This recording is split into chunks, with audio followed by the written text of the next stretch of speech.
High, hello, কি খবর বলো? আমি পায়েল ফ্রম আজে এলাম। আজ সকালটা একদমই বাজেভাবে শুরু হয়েছিল।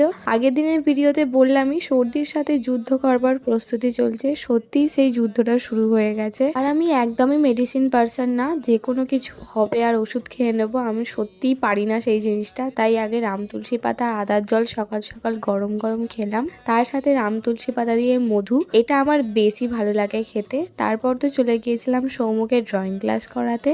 বাড়ি ফিরে সোনায়ের সাথে একটুখানি খেলু খেলু করে দেখলাম মা এখন মাছ ধুচ্ছে। তার কারণ আমাদের বাড়িতে আছে রান্না পুজো, আমাদের ইচ্ছা রান্না, আর রান্না পুজো মানেই তো মাছের সমাগম থাকবেই, আর রান্না পুজো মানেই হচ্ছে ইলিশ মাছ। যাই হোক, তারপর আমি আর এক কাপ রাম তুলসী পাতার জল আর সামনে ভেপার নেওয়ার জন্য জল গরম করে নিয়েছি। সর্দি হোক বা জ্বর, আমি এই জিনিসটা প্রায় করে থাকি। তাই বলো, এই জিনিসটা কিন্তু জ্বর বা সর্দিতে ভীষণভাবে কার্যকরী। তারপর মুড়ি টুড়ি খেয়ে আজকের ব্লগটা এন্ড করলাম। নেক্সট পার্ট নিয়ে আসছি।